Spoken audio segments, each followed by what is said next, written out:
area counting their losses as the rains swept away their mud-walled houses, belongings and livestock. Some residents had to climb trees to escape the floods, which have left the roads leading to the area impassable. They have called on the government to come to their aid as they brace for the heavy June-July rainfall.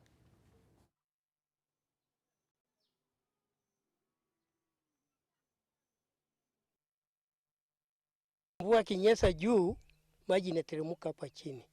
Hakuna laini ya kupita. Hata ng'ombe inashinda mahali ya kukula. Aliamua kupanda juu ya miti akihofia maisha yake kwa ajili ya maji. Hata sisi tulishindwa vile tutaokoa huyu mama juu ya miti. Kwa sababu hii maji iliingia usiku, mama kaamua kupanda juu ya miti. Let's go back to our top story, where members of parliament led by their speakers are currently in a closed-door meeting deliberating on their next move with regard to their housing allowance. And Olive Barrows is there for us. Olive, what are you learning at this hour?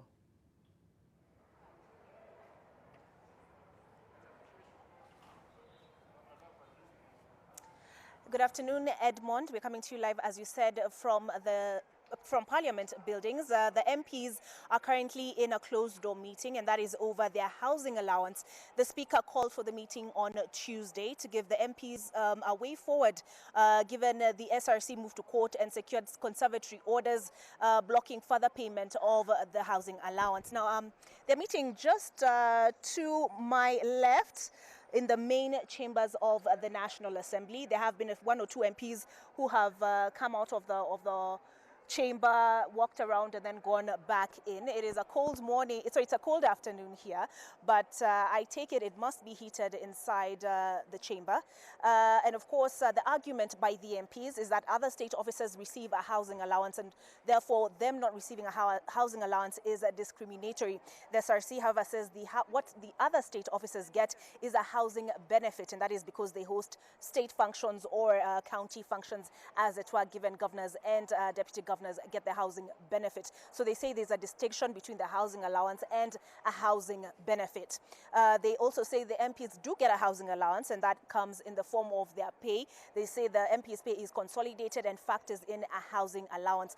Now, the PSC, which is a Parliamentary Service Commission, which is chaired by the Speaker of the National Assembly, Justin Muturi, I believe it was in January that they resolved to pay out the housing allowance and notified the SRC. But the SRC, as I said, believes it is unconstitutional. They believe that the PSC, in paying out the allowance without their approval, has usurped their mandate and their powers. Now we wait to see what the MP's response will be, whether the PSC will comply with the court orders and cease paying out any further housing allowances. The SRC is also looking to have the 99.5 million already paid out from taxpayer coffers refunded by having it deducted from the MP's pay.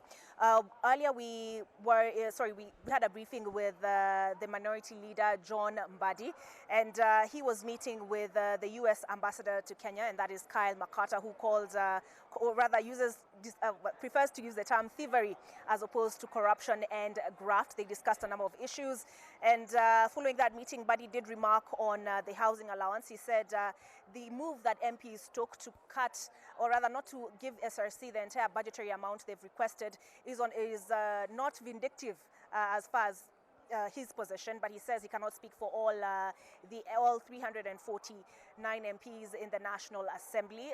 So that's the stance that's been taken, I think, so far, that the SRC paid out, I think it was 99 million from the emergency fund for high-end vehicles, which they say was not warranted. They also say the SRC does not need consultancy services, given the commissioners are now working on a full-time basis and not a part-time basis as the commissioners before them. They also cut out the request for travel. So now we wait, and I assume that within a few short minutes, the members of parliament will be coming out, and hopefully we can get a response on the way forward.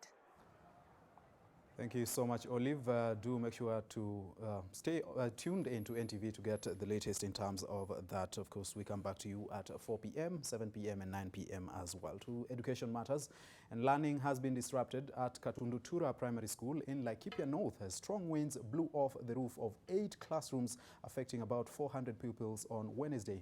The area experienced torrential rainfall, which was accompanied by a storm. The winds also destroyed the homes of some 15 families who were forced to spend the night in the cold.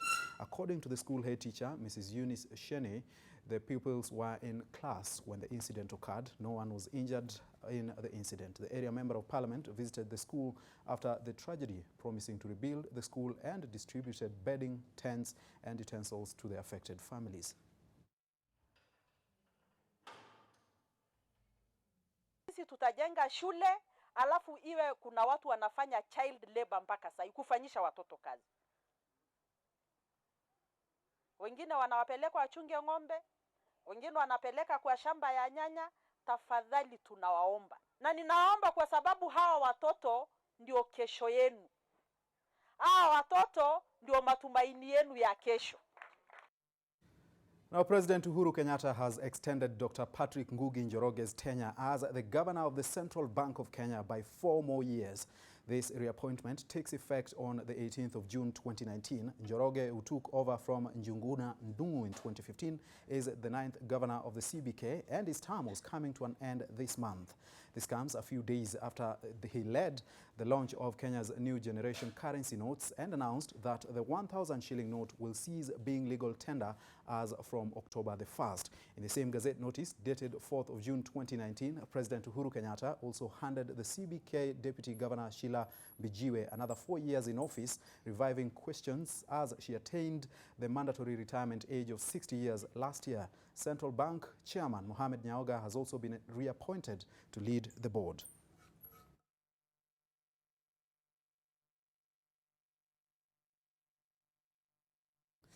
And here's something that you need to take note of. You will not be allowed to carry disposable water bottles, beverage cups, straws and plastic cutlery to national parks, beaches, forests and conservation areas a year from now. This follows a directive by President Uhuru Kenyatta banning the usage of single-use plastic products in all protected areas in a bid to curb looming plastics hazard. Uhuru was speaking yesterday at the Women Deliver 2019 conference at the Vancouver Conference Center in Canada, said that the ban is aimed at creating a sustainable environment.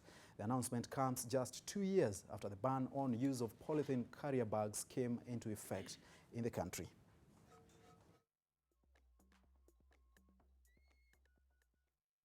Two years ago, we banned the use, manufacture, and sale of environmentally harmful plastics, polythene bags, and packaging material. Building on this, today, I am also announcing another ban on single-use plastics, including plastic bottles and straws, in all our protected areas, including national parks, beaches, forests, and conservation areas, effective 5th of June next year.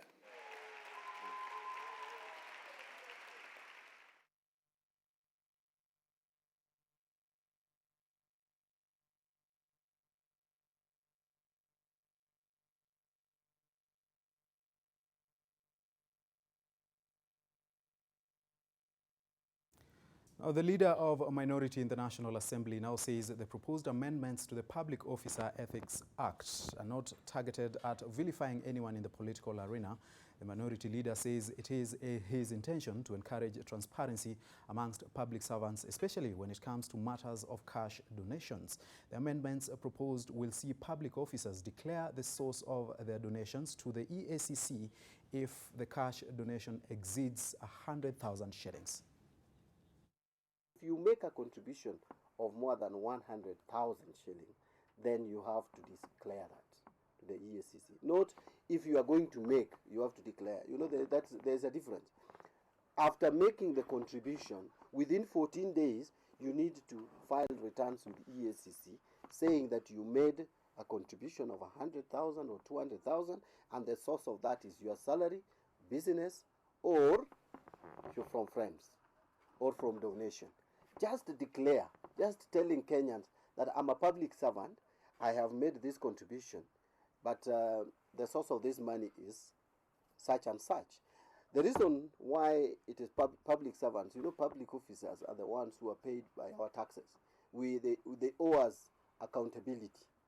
They owe us transparency. You need to tell us, if you are contributing such huge amounts of money, where do you get it from? Now, patients in Kirinyaga County are now forced to seek much-needed medical care in private facilities due to an ongoing health workers' strike in public facilities. As a result, the private health facilities are forced to bear with a lot of strain brought about by the increasing number of patients. Kairira Mission Hospital in Mwea is one such facility that has to keep up with the increasing number of residents seeking health services. According to Sister Josephine Dege, who is in charge of the hospital facility, admission rates have doubled in a single day. The institution has been forced to recall all the health workers in the facility who are on leave to come and assist. The situation is dire and they are running out of admission space for patients who need to be admitted and maternity cases.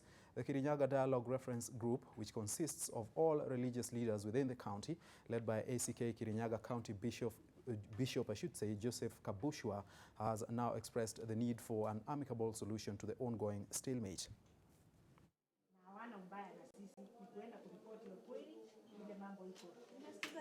Kama outpatient imebidi tufungue sehemu ingine ile ambayo tunaonea wagonjwa.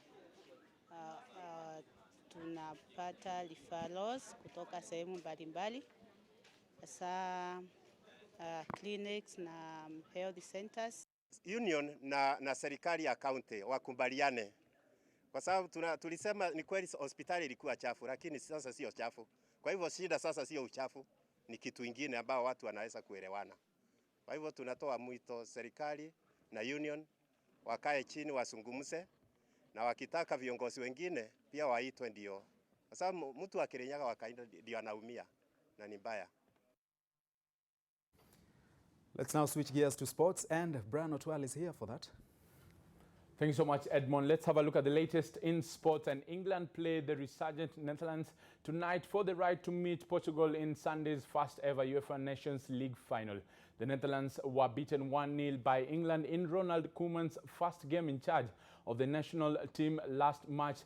But they are a different beast this time around, thanks in large part to an exciting generation of young players who have emerged this season. Last night, Cristiano Ronaldo scored a superb hat-trick to send host Portugal to the final after a 3-1 win over